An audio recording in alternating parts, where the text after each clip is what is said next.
Tomorrow, Monday, October 12th, 2020, will be the official start of the confirmation hearings of Judge Amy Coney Barrett, who was nominated by President Trump to be on the Supreme Court of the United States of America, replacing late Justice Ruth Bader Ginsburg. And I think this is going to be interesting because we're coming off of the last confirmation hearing for a Supreme Court justice, which was 2 years ago in 2018, leading up to the midterm elections for Justice Kavanaugh. And that whole confirmation process set a crazy precedence for any future Supreme Court nominees' hearings and confirmation process. So I wanted to give a preliminary thoughts on what I think is going to happen, and also give some background and some insight onto each member of the Senate Judiciary Committee, which will be the ones that are doing the hearings on this nominee before a final vote sometime this month,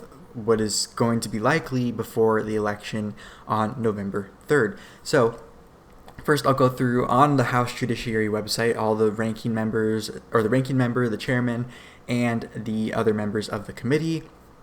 A little bit insight and maybe things I think you should know about these people, and then we'll get into some predictions, because if we know anything, 2020 has been the year of not even the most outlandish predictions not only coming true, but things beyond that even happening. So I thought I would give what I think the trap that has been set for especially the Democrats on the committee, and Democrats who are senators in general, and see what traps have been set and what I think they will fall into, because they're so blinded by the whole Trump administration and Trump in general. So let's get right into it. So let's set the stage of who the characters are in this confirmation process, and we'll start with the chairman here, Lindsey Graham, who is a questionable rhino. If you don't know what rhino means, it means Republican in name only. As you can see right here, he has an R next to his name, from South Carolina. And to me, he's questionable because he seems to be all talk and no action. He seems to like to go on the cable news go around cable news and say, oh, things are about to happen, things are going to happen, bombs are going to drop, things are going to get unsealed, it's going to be crazy. And he has this really kind of exciting, hopeful messaging when he's on cable news, but when it comes to his action as chair, things are a little more questionable. So it'll be interesting to see how he tackles this. Clearly this is in his favor if this confirmation process results in a new Supreme Court justice, even if he maybe isn't the most loyal or the most pure person on the committee. So that's one thing I wanted to say about Mr. Lindsey Graham. And then we have the ranking member, who is Senator Diane Feinstein, who is a Democrat from California. One note on that, she is actually one of my two senators, my other senators on this committee as well, but we'll talk about them later. She's one of my senators. What you need to know about her is she recently praised China amid what is going on in the world, which is an interesting choice, and kind of supports maybe why some people believe she is compromised. She did in the past have a Chinese Communist Party plant agent, spy, whatever, as her driver, and she is on a committee that, from what I know, and she's one person who gets a lot of national intelligence information. And so now you can kind of see where all the dots are being connected and all the things are coming to light. She is not necessarily the most pure, I should say, I think that's the word of the day for me today, pure person on this committee as well. And it's unfortunate that the top two members of the committee are this. So here we go. All right, so now we'll move on to the members. So we have Senator ChuckGrassley, who, interesting note about him is, this is around the election time, right? And it's pretty important that this confirmation goes through successfully, because Judge Coney Barrett could be part of the Supreme Court, which would maybe decide this election, should it be contested widely across the United States. They could actually be the ones to decide the results of this election. So what's interesting is Senator ChuckGrassley, from my understanding, well, one, he is the Senate pro tempore, the president pro tempore of the Senate, and he, should the election be contested for a long time or even past inauguration day, whatever it may be, he would be president of the United States, because all the people above him in succession for power, should they all be in question or not officially counted or whatever, would be the president, vice president, and the House leader, who is Nancy Pelosi. They're all incumbents. So he is the only one, he's the first person in line that is not an incumbent, so he would be president until they decide stuff, from what I understand. So that is a very interesting part of this situation, meaning he could be president, and the person he's confirming could actually be part of the voting group that would decide who is actually the president.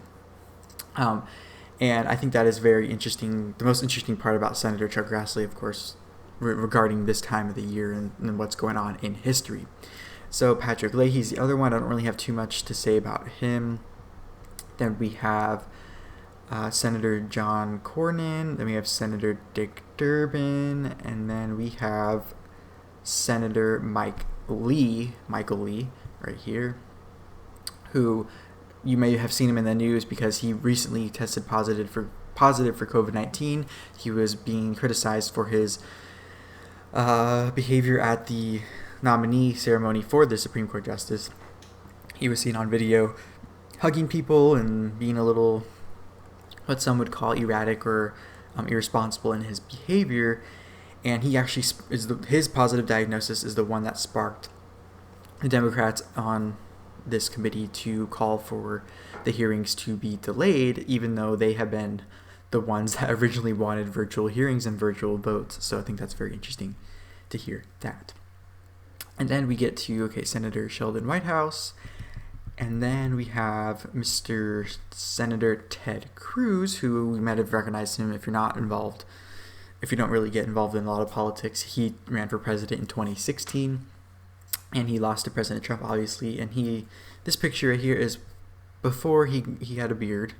And before he became, I think, a well-known supporter, actually, of Trump, and a rock star senator, and really has poisoned himself to maybe run again for president and actually be successful. So we'll see what happens with him.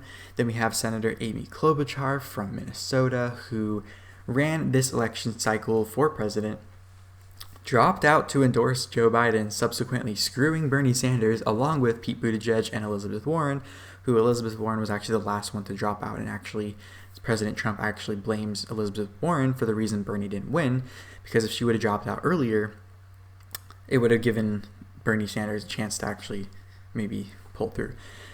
So that's the interesting thing about Amy Klobuchar. Okay, so now let's go on to Senator Ben Sasse from Nebraska, Senator Chris Coons, the Democrat from Delaware, and then we have Josh Hawley, who has been critical of China, and he actually clerked for Justice John Roberts, which John Roberts actually has been brought into question about his loyalties recently for some of his rulings regarding to the Affordable Care Act and many other things. So Josh Hawley is one of those ones that could be questionable as well.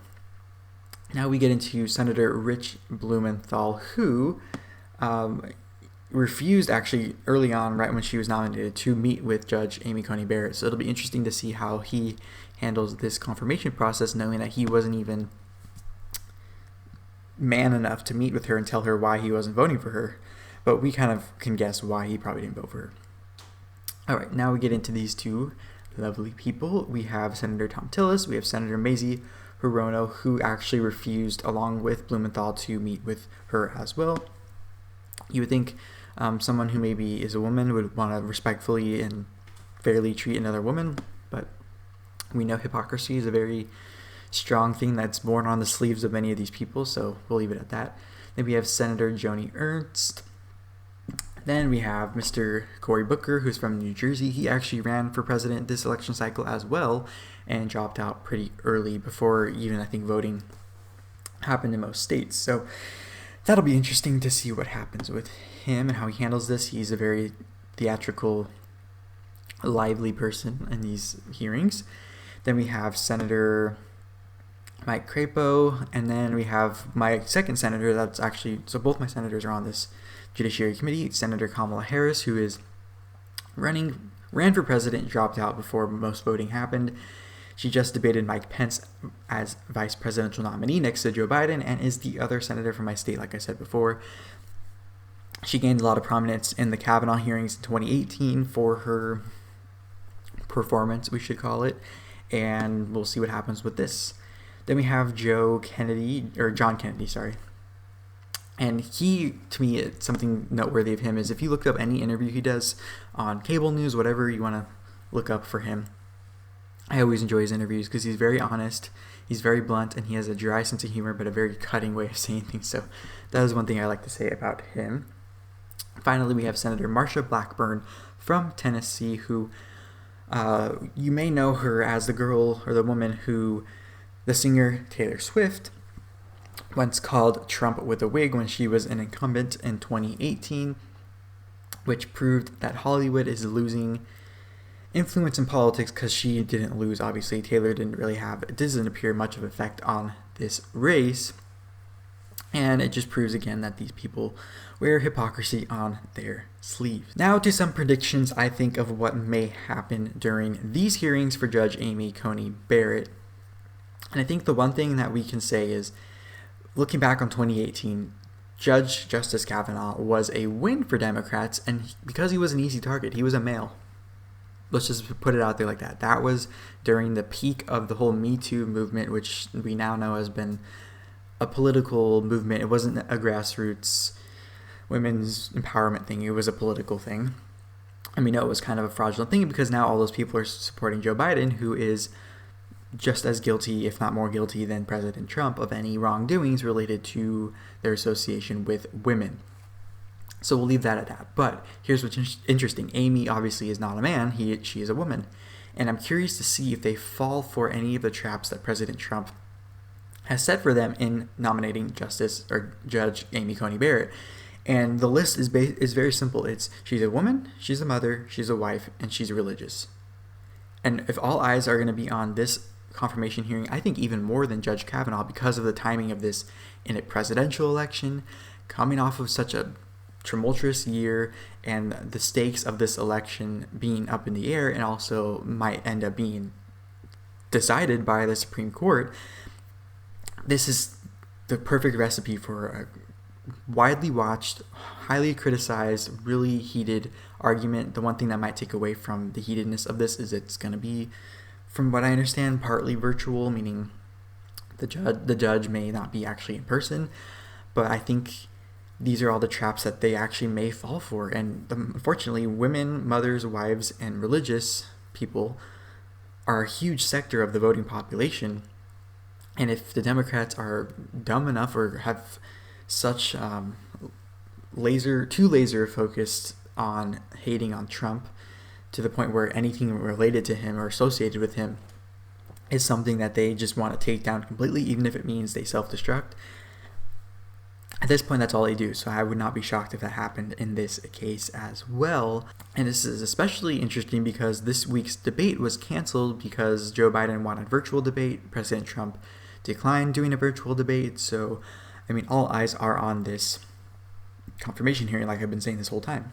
And we recently got the ratings results from the VP debate between Kamala Harris and Mike Pence, and it appears that those ratings have actually surged from 2016 regarding VP debates, which normally people don't watch as much and don't seem to think are as consequential. But knowing the ages of Joe Biden and President Trump and the status of the world regarding a virus, I think it was why people were so much more interested, and people were curious to see Kamala debate because, whether you like her or not, it is historic to have her be the vice presidential nominee, even though in my opinion she got completely demolished by Mike Pence in this situation. But I think either way it was historic to see that. So if that's any indication, I think people will be even more inclined to tune in just to see how she does on this. And I know for me as a Californian who my two senators are up on that stage, and knowing their history and what they are and my view of them, I want to see how they do and see kind of how they represent California, and maybe I can give my 2 cents on maybe ways they didn't represent me as a Californian very well. So Lots going on here. As if 2020 couldn't get any crazier, I think this may be the thing that takes us to the next level. I'm hoping, really, to be honest, for the sake of our country and the image that we have as a country, that it doesn't get too messy, especially the way it did in 2018 regarding Kavanaugh. But at this point, I think it might be necessary for us to completely purge ourselves of anything we've been holding back, anything we've been pushing down, any gripes with anybody, anything possible, because all I know from experience, just in my personal life, pushing things down, it just eventually comes to the surface and explodes. So if we get it all out of our system now and then we address things as they come along in the future, we might be able to prevent the craziness that has been happening this past year. So I'm going to send it over to you. Let me know what you think in the comment section down below. What do you think of the hearings? Are you going to be watching? Do you care? Do you not care? Would you like me to give some more highlights throughout the week after each day, and so you don't have to spend all day watching it? Let me know what you think in the comments. And if you liked what you saw here, if you've been here before, maybe you haven't been here before, but you have not subscribed yet, make sure to head down, hit the subscribe button, and especially ring the bell to turn on post notifications so you get notified every time I post a new video.